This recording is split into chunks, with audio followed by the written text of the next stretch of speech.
Outbridge. So you all have seen our faces before, but we wanted to make sure you know who you're on here with, and we are going to help you with your next steps.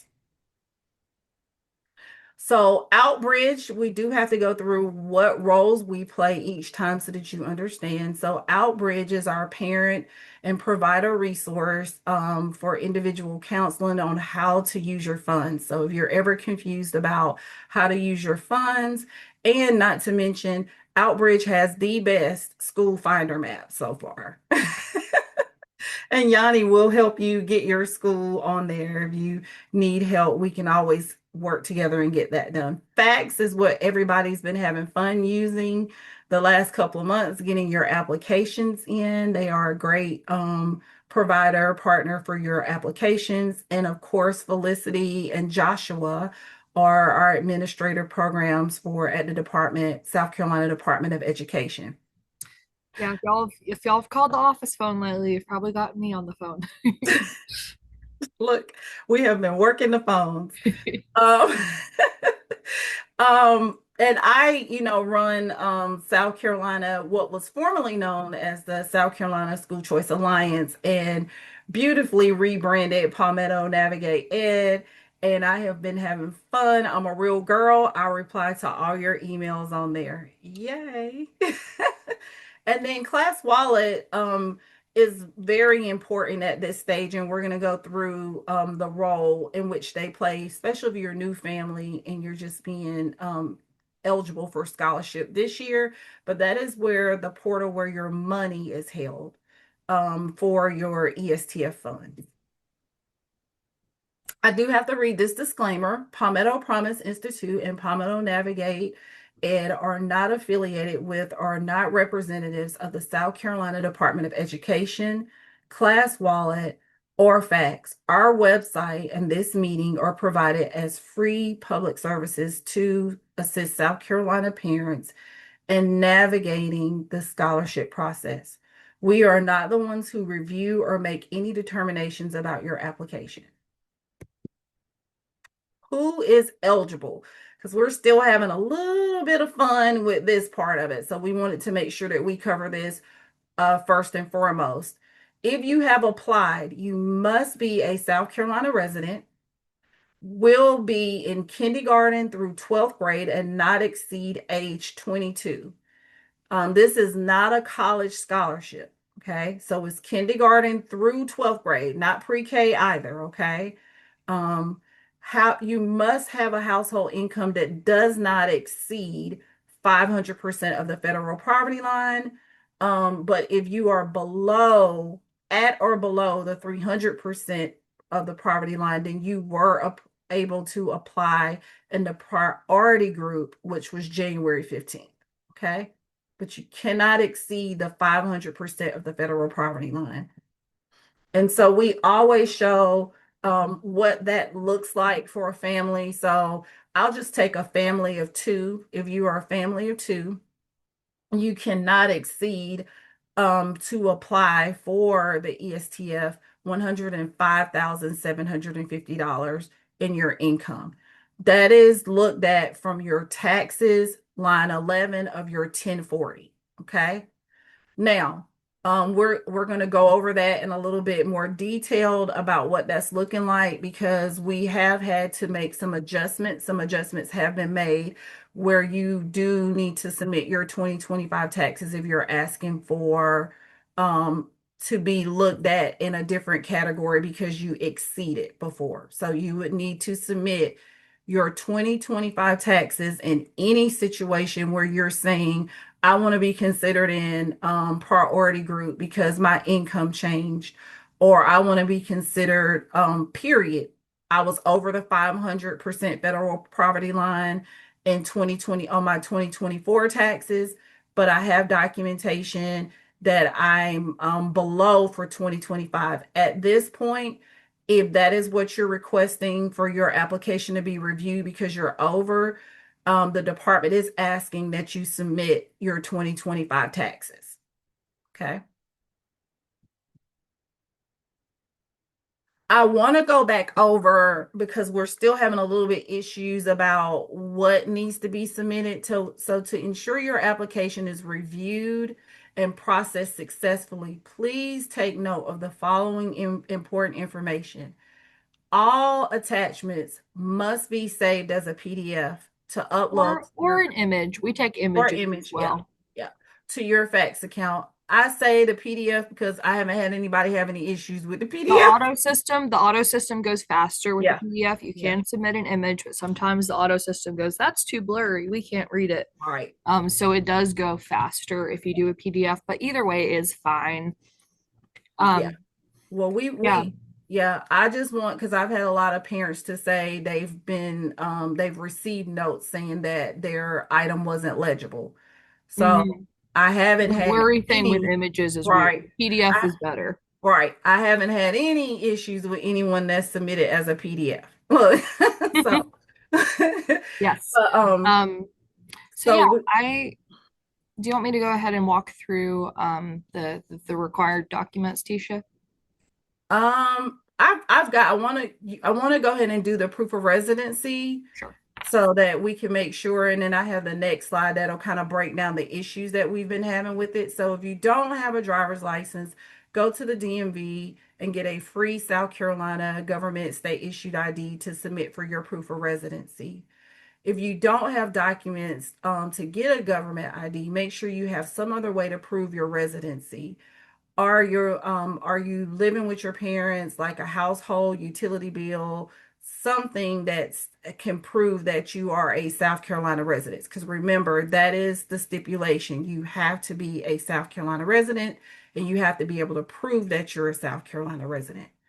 Your proof of guardianship, and I'm gonna go over a couple of things that we found issues with, but do make sure that I've had some parents that have adopted children. Make sure you have your documentation to be able to prove that. Make sure you have your children's birth certificates. Make sure the birth certificate is legible, that it's not just your child's initials on the documentations that you're submitting. It needs to be your child's full name. We've had situations where there's been name changes with your children. You're going to need to provide that documentation if it's different from what's on their birth certificate. If something hasn't been updated, more is best in a situation, especially if the names are different. We've even had a situation where the tax provider listed the child's name wrong on the 1040.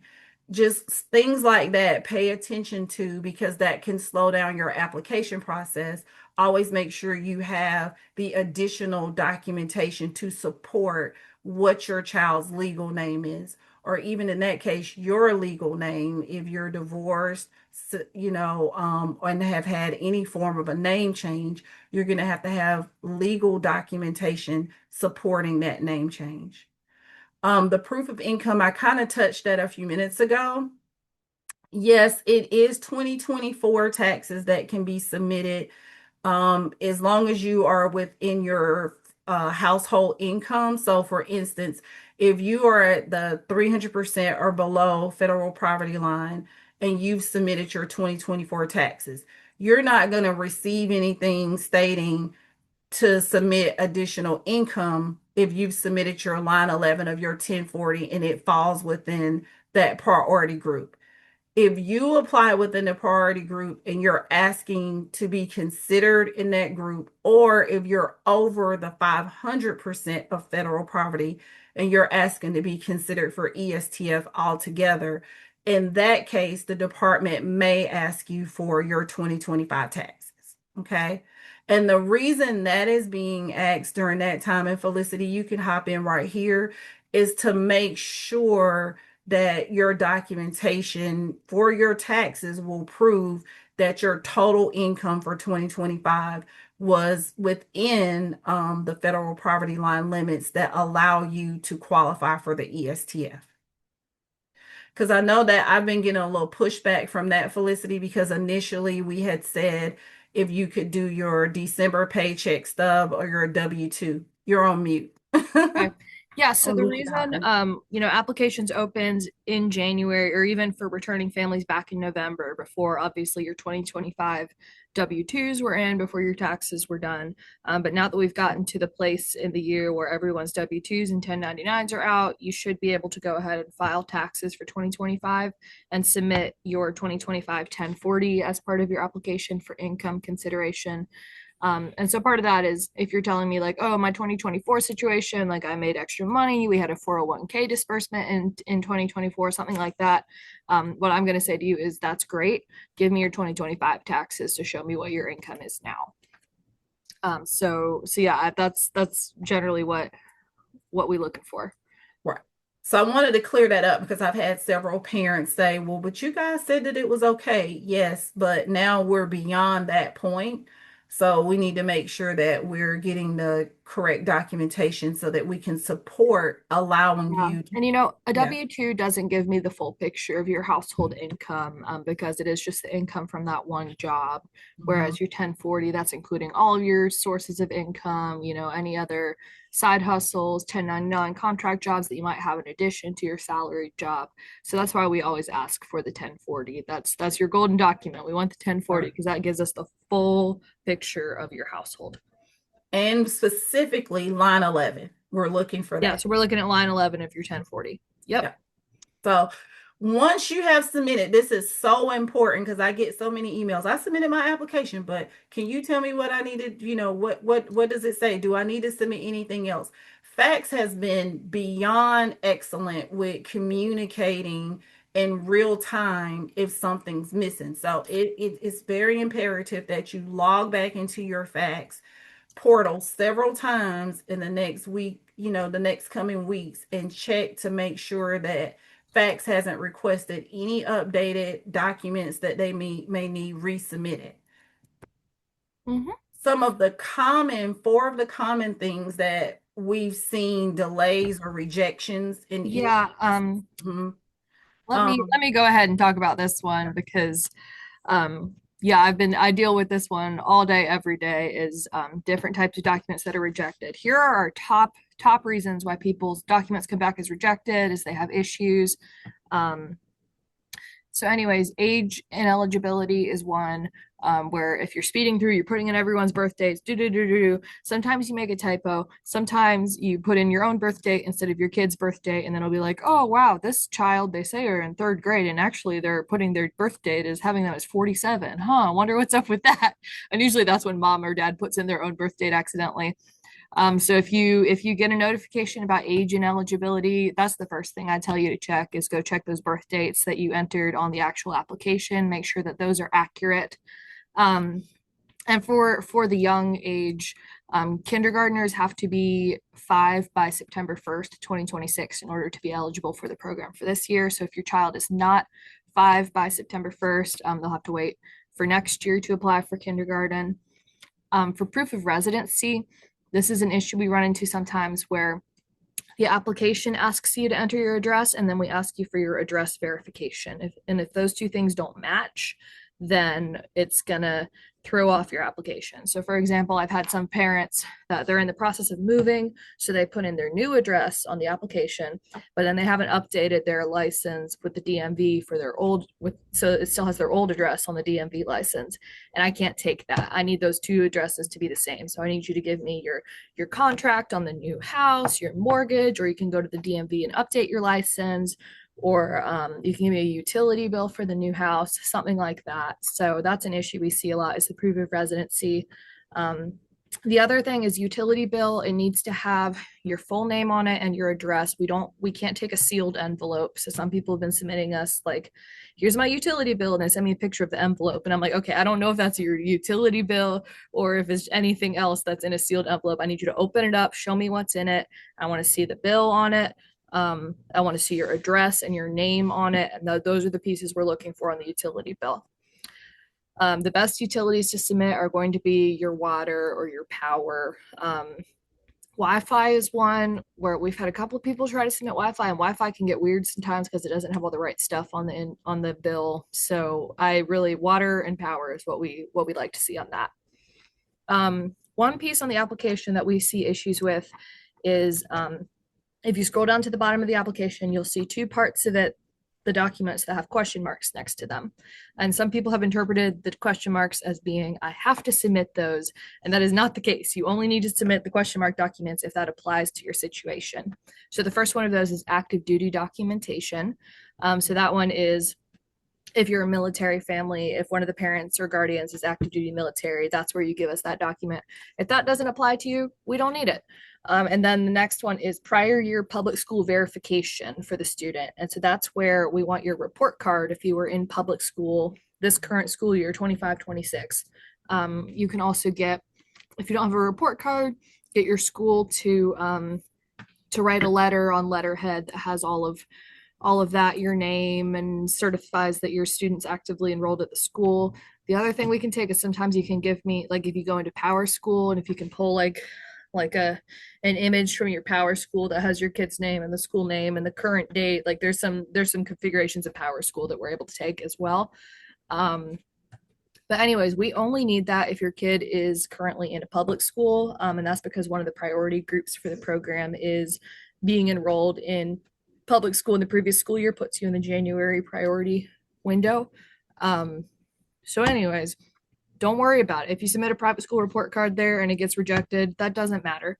That's not affecting your spot in line. It's fine. And then this last one is one that Tisha talked about, is the name doesn't match. And so there's a couple different ways this one usually plays out. It's either, again, the typos. You made your driver's license says one thing, and then you made a typo when you were doing your application really fast, and the kid's name doesn't match, or your name doesn't match, or something like that. So always check, make sure the names are spelled correctly. We also see this if there's been, if you submit the birth certificate, a lot of times the birth certificate has mom's maiden name on it instead of mom's married name, and so then we want to see the marriage license as well, proof of mom's name change. And then there's also been some divorce situations where maybe you were married and now your name's different, and so like the names don't match, so we just need proof of the name change again, that kind of thing. I'm trying to pull up my list to make sure that's, I think I had a I want to go back real quick to that proof of residency because this has happened several times.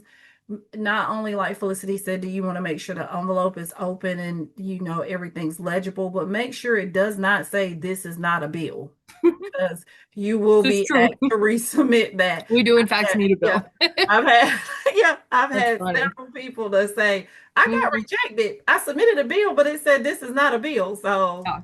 yeah. Um, okay, a couple other things that aren't on this slide, but I'll just run through really quickly. Um, the guardianship thing, if there's like a custody situation where you have a court order granting custody of the child, courts in South Carolina usually for because it's a minor child, they'll just do the child's initials.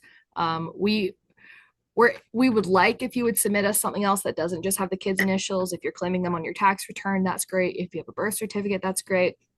If claiming them on the court document really is all you have, just let me know and we can work with you on that, because I do recognize like that's the way the court system runs here, is they don't put the full name on the court documents. But if you have anything else, it's going to help things go faster. And then yeah, I think those are kind of our big issues with documents, submissions, rejections. And I know people, let me quick look in the chat and make sure people don't have any questions about this. Oh yeah, so people have asked about if you resubmit a document, if it's in progress, does it mean it's being rejected? Does it mean it's being denied? So Cora said she resubmitted her address verification and it shows that the document's in progress, but it still shows the denial message. That just means it's from the denial of the previous thing you submitted and the new one is still being processed.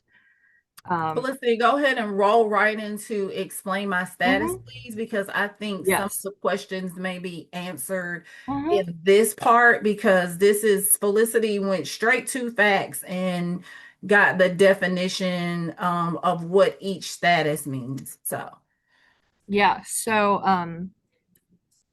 you will see two. If your application is incomplete, it will say incomplete. That means you haven't uploaded a document in every category. There's still a required category where you need. So if you see that little red circle there where it says not submitted, that means your documents are not all in, your application is not complete. We can't even really move it forward until all those documents are uploaded. So secondly, you'll get one that says institution review, or sometimes it'll say in process. Those are the same thing. People see institution review and they don't understand what that means. And the reason for that is because FACTS is usually used by a school to run like the school's internal financial aid processes. And so when it says institution review for school financial aid, it means that the school staff is going to look at your documents.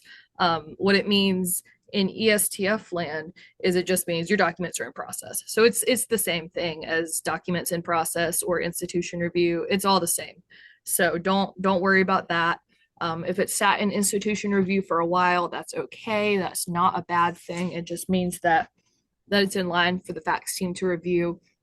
We put human eyes on every single document. None of it's like automated. You know, we have some automation stuff, but then there's always human eyes checking behind it and looking at every single document to approve it. And so that's why it just takes time. We're working through thousands of applications. So we're hustling, we're doing our best. But don't freak out if you were sitting in the review phase for a while.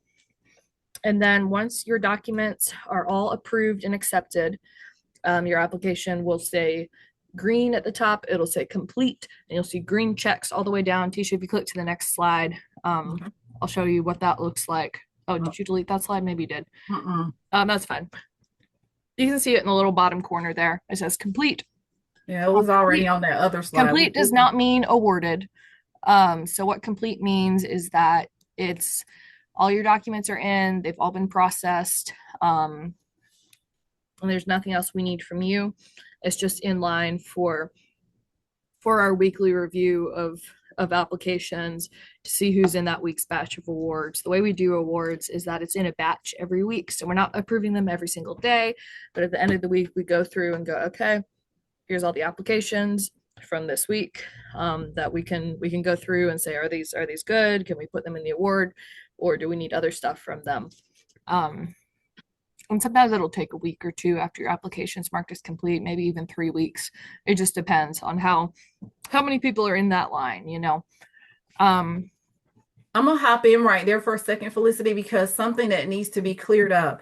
When January 15th applications, when you all applied during January 15th, applications did not start getting reviewed immediately. Eligibility emails just started going out about a week or two ago, in batches. So this whole entire time, applications haven't been getting it was like 2 to 3 weeks after January 15th and everything started getting processed because people are Well, it was in process. It's just things weren't getting awarded. awarded, right? Yeah. So parents have been feeling like they're behind or missed something, but it wasn't starting. Awards eligibility emails were not being sent out on January 16th.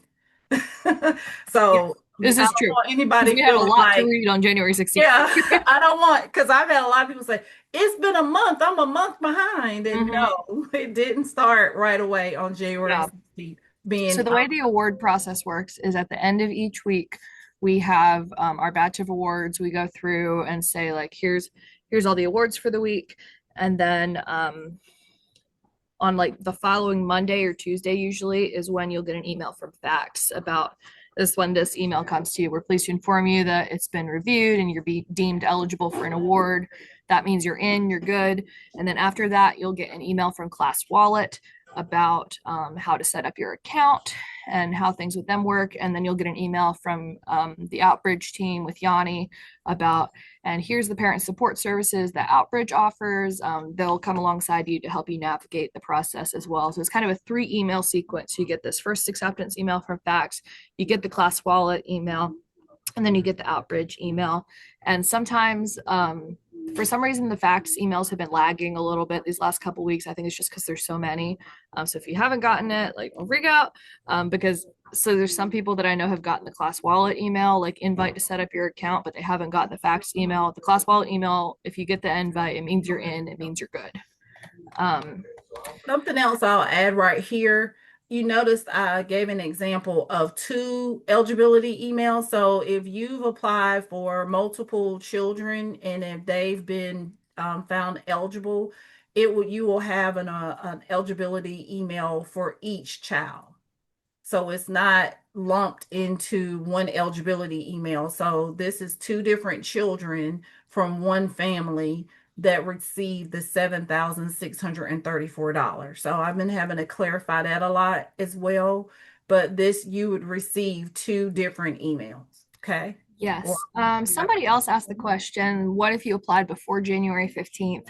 So there is a window from November the 1st until January 14th where the previous year's scholarship applicants could apply for renewals and continue in the program. You just leave it on this slide, Tisha. okay. Um, so the way that that works, if somebody applied during that window before January 15th, but they weren't a returning family or a sibling of a returning student, their application was held as if it was submitted after the January 15th opening date. So it's in line that way. So we didn't throw it out. And then with the between the January 15th window and the February 9th window, if you technically fall into the February 9th income categories, but you applied on January 15th or in between January 15th and February 9th, that's totally fine. We just held your application and we're processing it like it was submitted at 8 a.m. on February 9th. Somebody else has asked if there's awards are left at this point or if people are already being put on a wait list. We have not awarded all 15,000 scholarships yet. We're still really in process on a ton of documents. We're trucking through them. So I expect in the next probably 2 weeks, we'll probably hit that 15,000 awardees mark.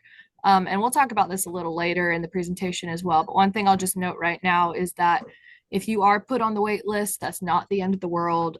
We have, I think, like 15 to 20% turnover just in the previous years of the program of people who are on the wait list getting turned over and moved up into the program just because people will move out of state or they'll decide, hey, I don't want to go to this school anymore. I'm going to switch back to my own public school or just whatever reasons that people might be removed from the program.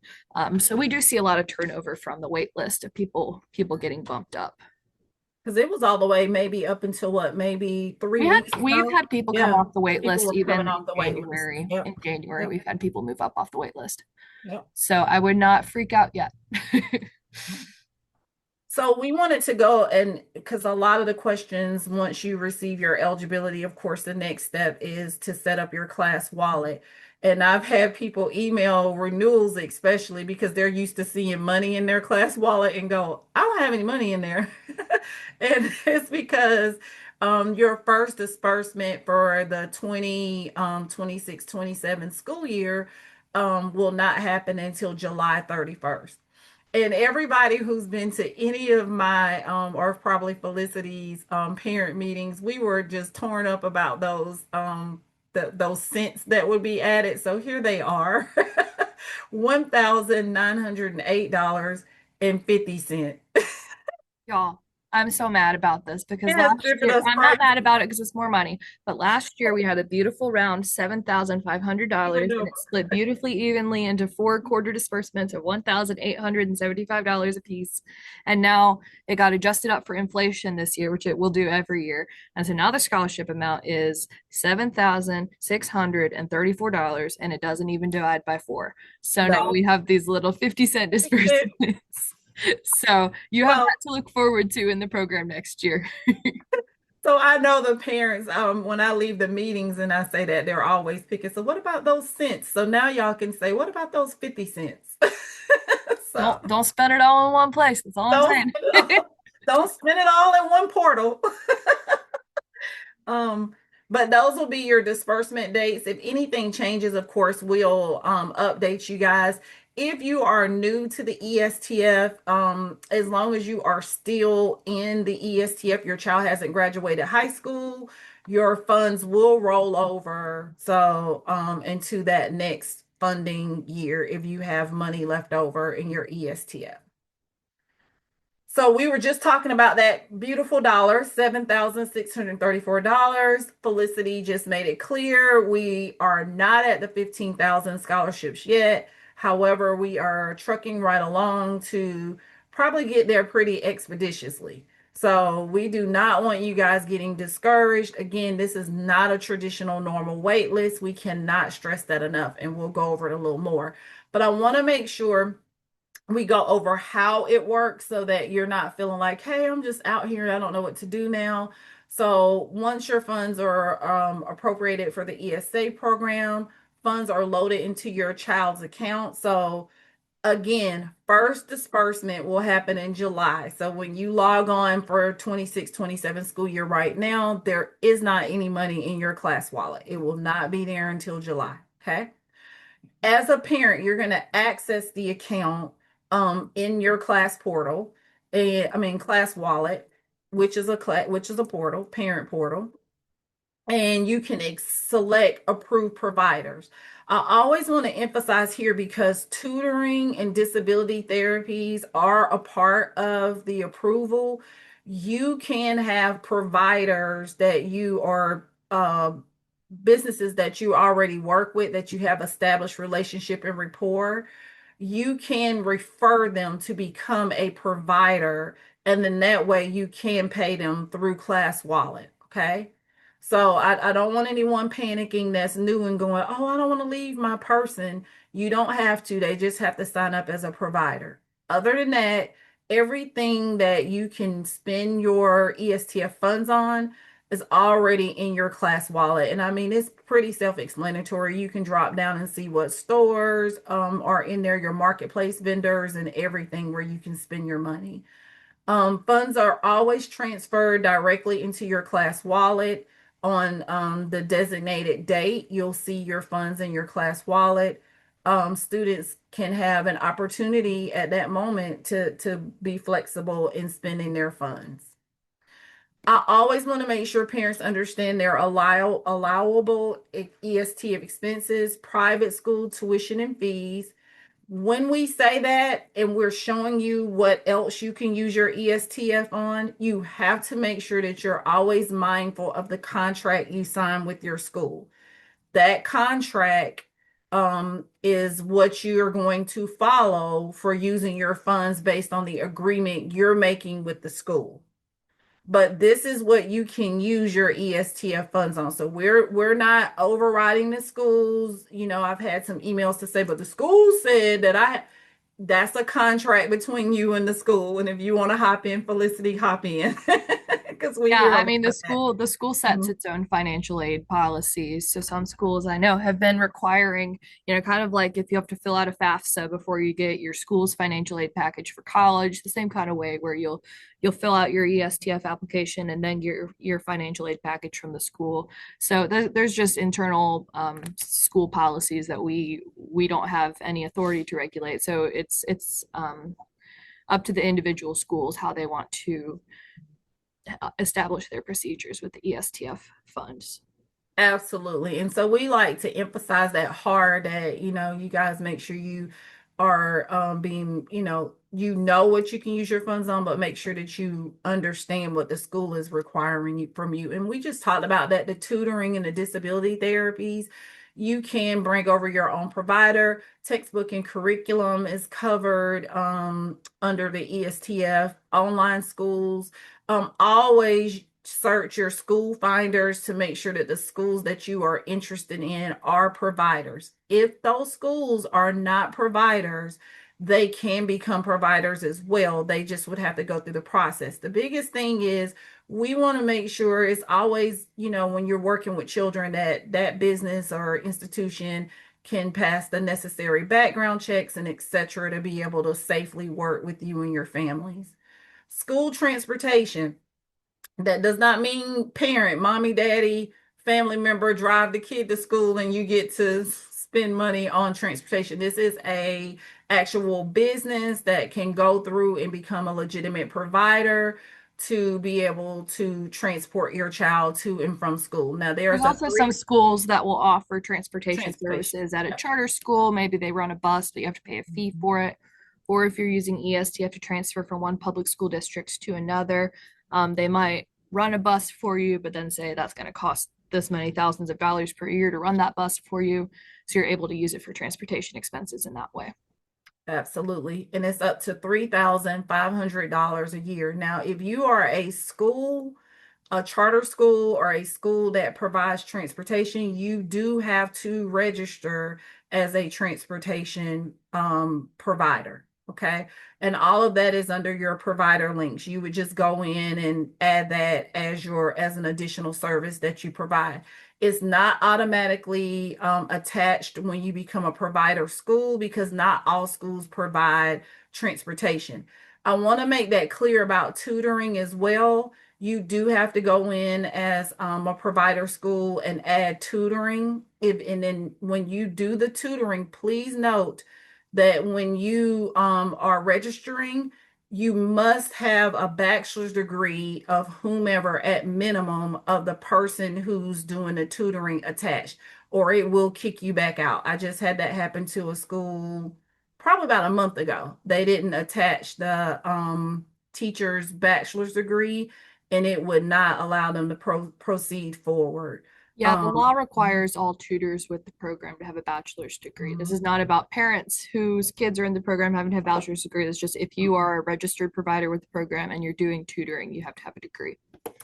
Yeah, and I wanted to make that clear so that when you're hopping in and you're sending it, it doesn't have to be every teacher that's providing tutoring, but is it every one of No, them it's or every just tutor. one? Every It's tutor every has one to of them? have a Okay. bachelor's degree. If you're Okay. a company, you have to certify that they all do. If you are an No, no, no, no. individual I'm tutor, talking about the attachment for the school to become the provider. It only asked for to produce, I guess, like a head person that would be leading the program, their bachelor's mhm, degree. It didn't ask for every teacher's bachelor's degree. they have to verify that they Okay. do all All have right. bachelor's degrees though if they're tutoring. And Oh, absolutely. the Yeah. same way for background checks. Either if you're an individual tutor, you have to submit your background check to us, or if you're a tutoring company, you have to certify, yes, all my people are background checked. But what I'm saying, Felicity, if it's six teachers and the Yes. school is just They all trying need to to, have bachelor's degrees. We don't need to see the copies of all of them. that's what I was saying. Yes. You don't need to submit all six copies of But the bachelor's yeah, degree. You but just I need to feel make like sure these they have parents, these are just them. parents on this call, so we don't even Yeah. need to get into all of that. Yeah. But Um, I just wanted to add that. So, sure. and fees for transportation in another public school district, if you are transferring out of your zone public school, there can be fees added to your transferring from one school to another, although it's a public school, some depending upon the school district or the school there may be a transfer fee. You can use your ESTF when you're transferring out of your zone public school. This is a great So moment to note that with the ESTF program, you cannot attend your zoned public school.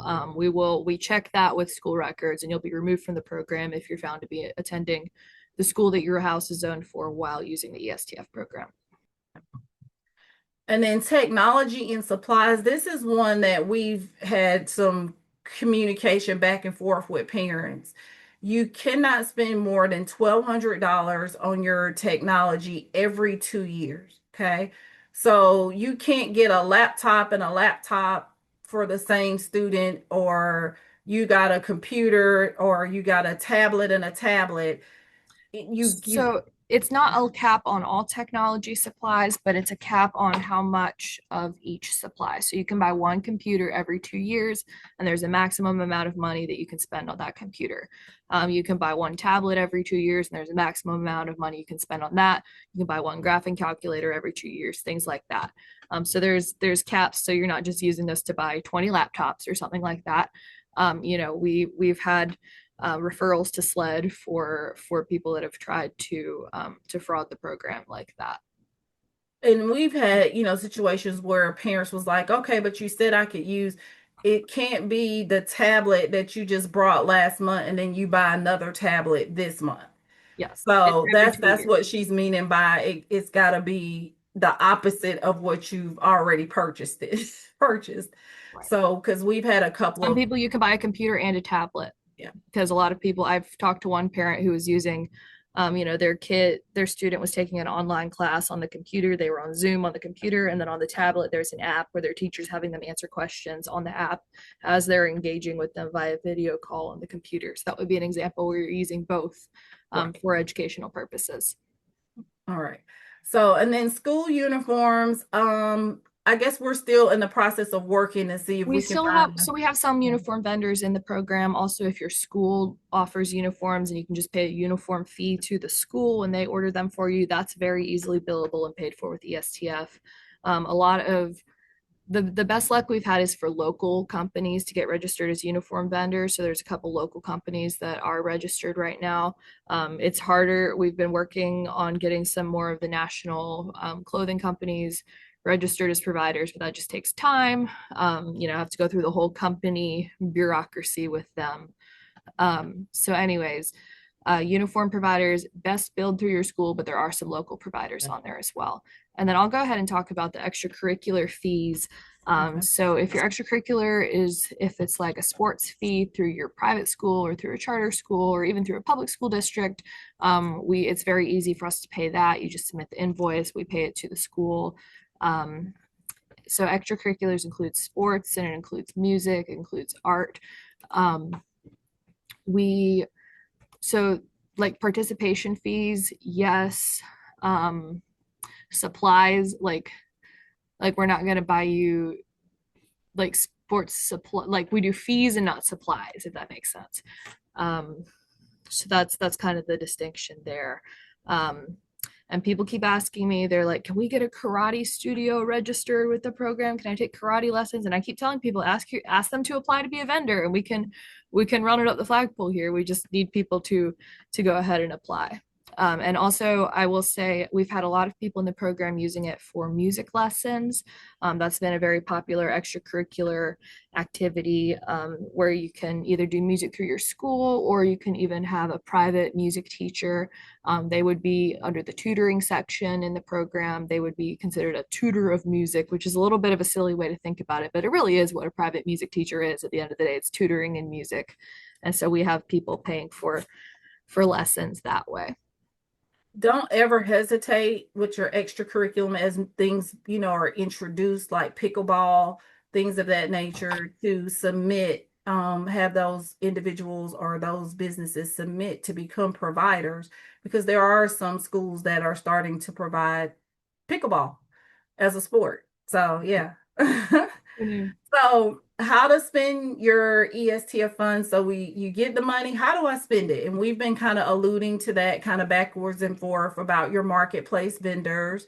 Remember, we want you all to be able to use this with your families for what works best for you. That's a part of the choice, and that's why we push so hard to say, hey, any service provider that you feel needs to be added, karate, pickleball, your tutoring service, please feel free to have them to apply to become a provider and they can be added. But there is never any reimbursement of physical money from a parent to from the ESTF funds. Everything must be filtered through your class wallet parent portal. Okay. Always have to talk about, scholarship stacking, what's not allowed, and receiving both the ESTF and exceptional SC is not allowed.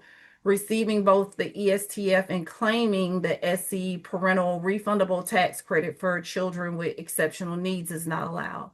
That does not disqualify you from being able to get scholarships at your school, but you do have to follow whatever rules your school has in place. If they say you have to apply for ESTF before you can receive a scholarship, just always be mindful of that. But it does not mean that you cannot receive that scholarship from your school.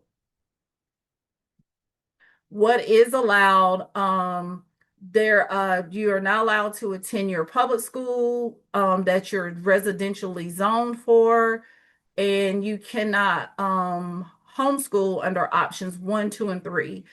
uh, in the program you're considered an unbundler, parent-led schooling. Okay.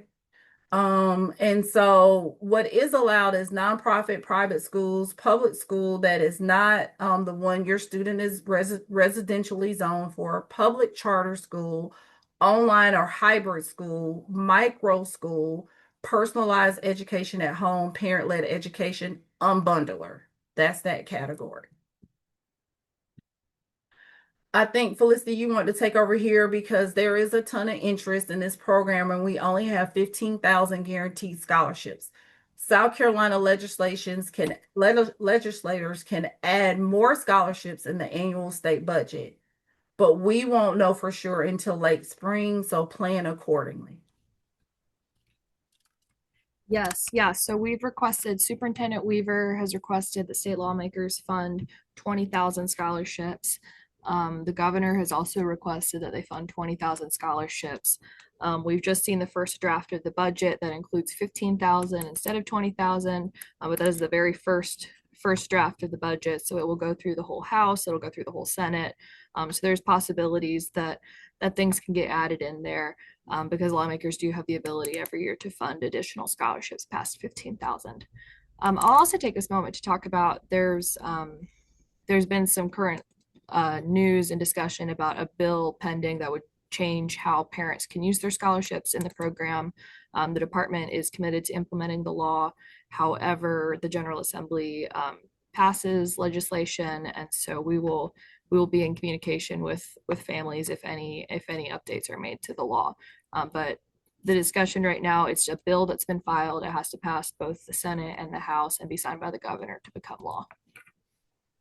Please feel free. We're constantly updating. We encourage, all the time with Palmetto Navigate Ed to make sure that you're on our email distribution list. Email me if you're not on there so that you can receive up-to-date information as things change. We do update and send out correspondence if there were any changes to the ESTF. Right now, we have been advised to tell parents, families, we're utilizing the ESTF as is right now. And if there's any modifications, like Felicity said, we will let you all know in real time. Yes. Yeah. So anyways, oh yeah, I guess I'll let Tisha talk about this slide and then I'll Yeah. chime in. So just 3 websites you guys want to make sure you write down. Make sure you have the palmettonavigateed.org. Like I said, I'm a real girl. I'm on here answering these emails for real. I know that Felicity and their team, they're answering the SEESTFprogram.com, and Yanni and Outbridge make sure that they respond to their emails at outbridge.sc.org. We are all committed to making sure that you all have timely responses with real-time information that you can apply and to make the process easier. So, Felicity, I'm all done. So, thank you all for joining. Wonderful. Yeah, If and you have we'll spend a anything little else bit you of want to time. add, I know people mhm. are still kind of throwing Yep. questions in the So chat. we'll take questions We'll take and some yep. questions. Yes, and yeah, so somebody has asked for school tuition, whatever money's left at the end of a quarter, does it roll over to the next quarter? Yes, it does. That money will be in your account all school year long. And if you continue in the program for the next school year, that money will roll over to the next school year as well. Let's see. So someone's asked if their application was complete and faxed on February 13th. What is the likelihood you'd receive the award? I really cannot tell you because I have like the number that I have is the big number of everyone that started an application, and that doesn't tell me whose application is complete, whose application has submitted no documents at all, who has uploaded one document and not all their other documents. So I really am not able to say get with good certainty what it looks like at that point. Sorry, that is not a very helpful answer, but this is the reality of the numbers that I have in front of me. Yes. So we anticipate the first batch of February 9th window awards to go out. So up until this point, we've only awarded applications from the priority windows. So that first priority window of people renewing and siblings, and then the second priority window, which is military families 300% of the federal poverty line or below, or attended public school in the 25-26 school year. I anticipate that in the next 2 weeks, probably the first batch of that general application window awards will go out.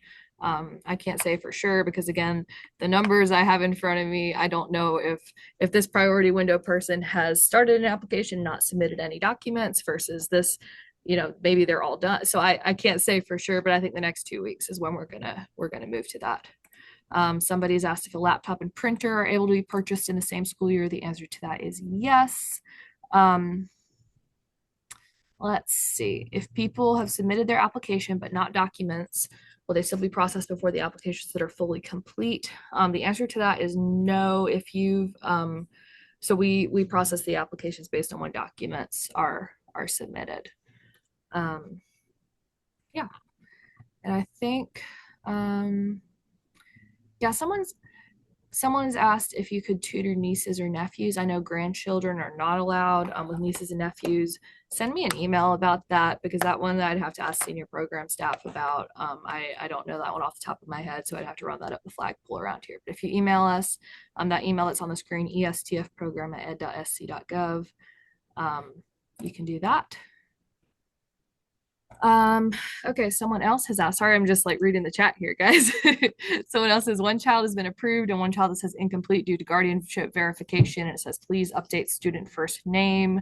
It's probably that she made a typo in the student's name on the actual application. So that would be she needs to go into the actual application, click edit on the student name, and make sure that it matches the whatever document that's submitted, like the birth certificate or the tax return. Make sure those two match because we do check if those match. Let's see. Any other